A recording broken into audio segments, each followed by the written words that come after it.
Aramaic Bible Translation Project proposal. The following are excerpts from a project proposal that he made in 1995 before he commenced the translation of the New Testament. He hoped that they would shed some light on his approach and qualifications for the work that appeared on his website, va.com. Statement of significance and impact of project. The purpose of this project is to translate the Bible, or was to translate the Bible from the original Aramaic, the language Jesus spoke, the Galilean Aramaic. In its present translations, the Bible contains thousands of verses which do not rhyme or maintain any appreciable poetic structure, whereas the original Aramaic version is a masterfully written and poetically beautiful work. Besides considerations of style, there are extensive passages in the present English language versions that are translated so poorly from an idiomatic standpoint that the scholar, let alone the layman, that's the ordinary person, everyday Joe, can hardly understand them.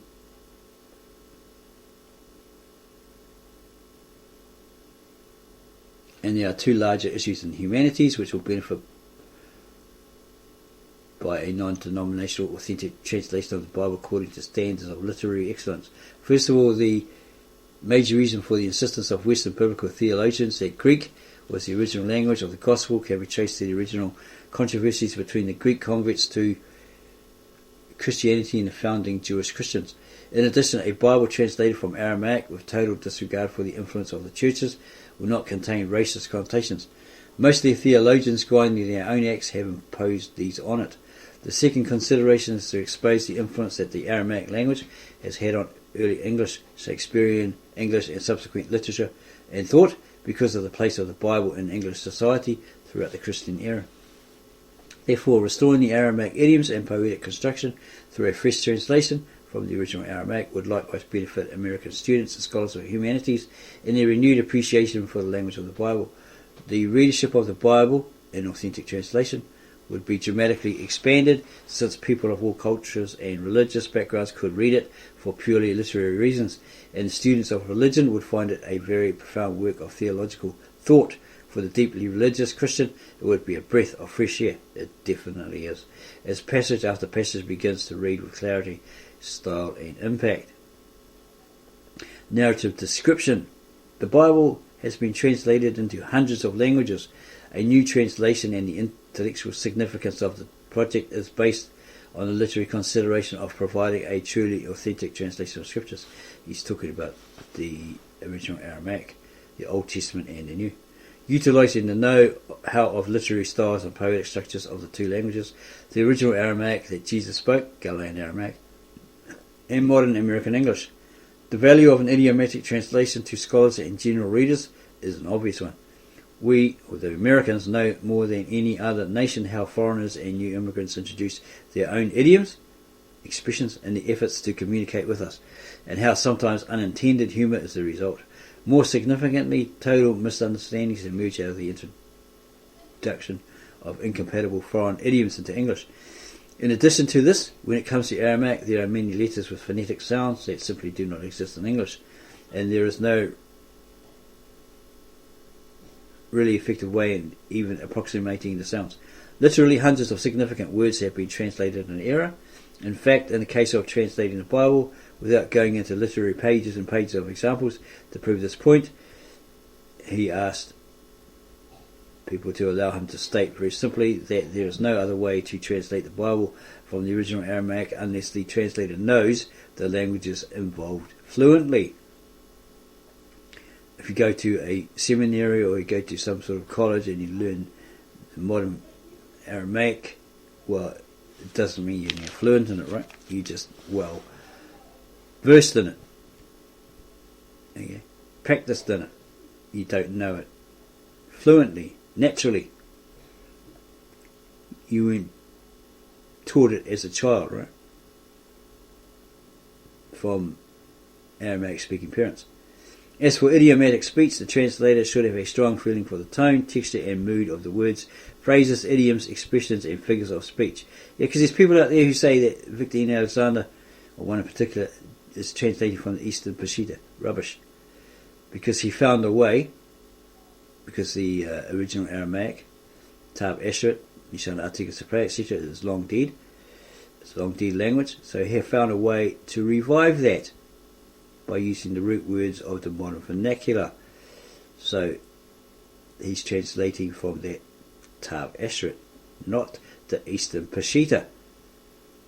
Okay, these are from people who learnt it somewhere, right? And they think, oh, they know better than him. As for idiomatic speech, the translator should have a strong feel for the tone, texture, and mood of the words, phrases, idioms, expressions, and figures of speech. Aramaic comes down from the earliest of times. The first writings were in pictographic form, same as the Hebrew. Then cuneiform, because they're sister languages, right? Aramaic, Hebrew. Then cuneiform and alphabetic, through to the first literature and the recording of myths and legends of Mesopotamia. It is a very rich language with profound twists and turns of expression, richly poetic, complex, exacting, and flexible all at once. It is paradoxical, ironic, and full of hyperbole, and yet ideal for presenting profound ideas. In that sense, hyperbole, we read somewhere years ago that the Eastern people know, it doesn't sound right. If it's a lie, well, we still believe it anyway, It's just one of those things that these Eastern people do. Hyperbole, like hype, sounds too good to be true. It doesn't make sense, something like that, but to them, it does. Yeah, it's kind of weird. The churches in modern times have simply failed to provide a proper translation of the scripture from the original language of Jesus Christ. Victor E. Alexander states he could sympathize to a certain extent with the churches. Why stir up the issues of an authentic Aramaic language translation when the language itself has faded away from the expertise of so many church leaders? There is no doubt about the significance of the material itself from an American cultural perspective, the US being predominantly a Judeo-Christian culture. However, the Christian theological establishment has decreed that Greek is the original language of the New Testament, despite the existence of voluminous proof that the Gospels were written in Aramaic, the language Jesus spoke, Galilean Aramaic, and this is what he provides, in the language of the biblical lands at the time. His preliminary consideration of this project presented the obvious fact that of the thousands of poetic verses in the Bible, none rhyme in Greek or any other language, and yet all rhyme in Aramaic. Surely, to consider this coincidence is preposterous.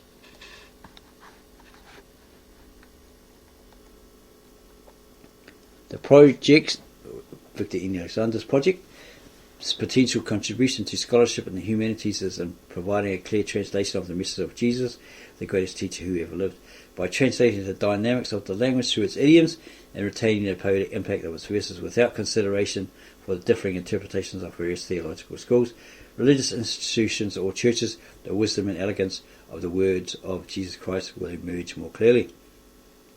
The project's relationship to larger themes or issues in the humanities is a renewed historical perspective that Victor E. Alexander's translation offers an airing of the prejudicial considerations of the so-called Gentile converts and the resulting jealousy and prejudice directed at the original Jewish Christians and their customs. Subsequently, much of the alienation of the Jews in Europe owes to the continued emphasis on and the tangential interpretation of scriptures as God's gift to the Gentiles. Okay, the Jews sinned against God, turned their back on God, all this sort of stuff, and God handed it over to these non-Jews, the Gentiles, or the Goyim. A totally erroneous concept if there ever was one. One need not go into all the ramifications of the constant repression against the Jews throughout history, based on strictly non-scriptural misinterpretations of the European establishment, in order to see the humanitarian need for a non-prejudicial and therefore by definition authentic translation of the Holy Scriptures. There is clear and systematic mistranslating that can be footnoted or presented in the final compilation of translator notes that will demonstrate the deliberate attempt committed by translators that ended up destroying a significant bond that would have existed between the Jews and Christians from the very beginning, even if there was no meeting of the minds on theological matters to the very end. So that's what he's saying in all his translation in the chapters. At the bottom, he provides the footnotes because he explains what's being said through those idioms. The appropriateness of the research methods, critical apparatus, editorial policies, or translation approaches is evident in the translator's command of both languages. He's talking about the Aramaic and the English.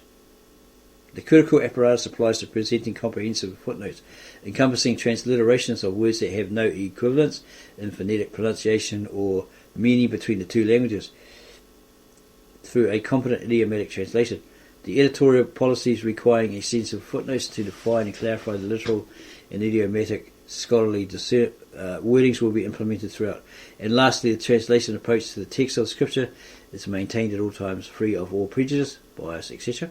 His own twist, adding his own flavour, as he found out a lot of translators seem to do. They leave bits and pieces up because they don't accept that, they don't believe that, right? Like what's that guy, Lamsa, apparently didn't believe in the triune or the Trinity, so he left it up. That's what's been said. We don't know if that's actual fact, yet remaining incisive as to scholarly discernment and scrutiny in preserving its authenticity. It goes on about the appropriateness of selection criteria, etc. The most accurate original texts are, of course, the Galilean Aramaic that Jesus, the disciples and apostles spoke and wrote in.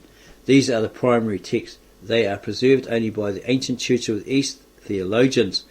However, all other English translations are important, since they are the reason why a new authentic translation is valuable insofar as comparative studies in the humanities are concerned. The thoroughness and feasibility of the work plan can be demonstrated by the fact that Victor N. Alexander has already successfully translated the Gospel of John, the 3 letters of John, Revelation, and the Gospel of Luke, which were posted on his website page, va.com, for all to review. The quality of the samples was downed. We resurrected it, revived it, so we're presenting that to you. We're keeping his copyright intact, because we don't want people messing with it. If you want to mess with it, you want to go read it for yourself, all that sort of stuff, and then talk rubbish about it, then you can go and say like Amazon or something like that and get this his translation of the Galilean Aramaic into the nearest English equivalent, the Aramaic New Testament translated by Victor Alexander. You can read that, purchase it and read it yourself, and see if we're being true to what he's actually saying and what's written, translated, etc., etc. Okay, within this book, the Aramaic New Testament, this is important. Okay, at the back it has Yahshua Mashiach, or Jesus the Messiah, spoke in the Galilean dialect of Ashrit, the language spoken at Nineveh at the time of Jonah, the prophet, commonly known as ancient Aramaic. This is the language in which the disciples and the apostles preached the gospel, and the scribes recorded the scriptures. The New Testament has been preserved in the sacred scribal language since the apostolic age. The whole Bible was originated in this language. This translation, Victor N. Alexander's translation of the Galilean Aramaic, is made from the original Aramaic text directly into English, bypassing the errors of the Greek original, the Latin Vulgate, and all the other Western translations made from them, like the Western Peshitta, etc. Same sort of thing that Andrew Gabriel Roth states on his website, thearamaicscriptures.com. This translation is made from the original Aramaic text directly into English, bypassing the errors of the Greek original, the Latin Vulgate, and all the other Western translations made from them. This is an effort to rekindle the apostolic faith in the name of Yahshua Mashiach, Jesus the Messiah, throughout the world. Victor Alexander, translator. And also on page 3, inside of this translation, it has a translation note, which reads, the Disciples' New Testament, this book here, this version here, translation here, the Disciples' New Testament is a translation of the ancient Aramaic New Testament scriptures of the ancient Church of the East directly into English. The ancient Church of the East began in Jerusalem at the time of the disciples and apostles of Yahshua Mashiach, or Jesus the Messiah. The ancient Aramaic scriptures were compiled into one book in the middle of the 4th century AD by the scribes of the ancient Church of the East in the city of Urhai, later called Edessa, now modern Turkey, right? Urhai was in Asia Minor today's Turkey. It had the first university in the world where the scriptures, the sciences, medicine, mathematics, history and literature were taught. The idiomatic wording of the majority of the passages is in the text of the translation, and the literal wordings are given in the footnotes in this translation. Right? He provides them at the bottom of each book.